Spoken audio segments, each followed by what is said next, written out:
ડીસા શહેરમાં ફરી તસ્કરોએ તરખાટ મચાવ્યો।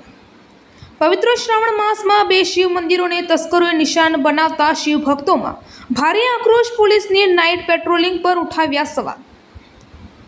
ડીસા શહેરમાં તસ્કરો જાણે પોલીસને પડકાર ફેંકી રહ્યા હોય તેમ દિન પ્રતિદિન ચોરીની ઘટનાઓને અંજામ આપી રહ્યા છે। થોડા દિવસ પહેલા ગાંધી ચોક વિસ્તારમાં આવેલા વેપારીઓની દુકાનના તાળા તોડી ચોરીનો પ્રયાસ કરનારા ચોરોના સીસીટીવી ફૂટેજ સામે આવ્યા હોવા છતાં પોલીસ દ્વારા હજુ સુધી ચોરને પકડી શકાયા નથી। ત્યારે હવે ફરીથી ડીસા શહેરમાં તસ્કરો સક્રિય બન્યા છે અને આજે ડીસાના ભરચક વિસ્તાર એવા રત્નાકર સોસાયટીમાં આવેલા રત્નેશ્વર મહાદેવના મંદિરમાં રાત્રિ દરમિયાન તસ્કરોએ મંદિરમાં પ્રવેશ કરી મંદિરમાં રહેલ દાનપેટી ઉપાડીને લઈ ગયા હતા અને દાનપેટીમાં રકમ બહાર કાઢી દાનપેટી મંદિરની બાજુમાં ફેંકી ફરાર થઈ ગયા હતા।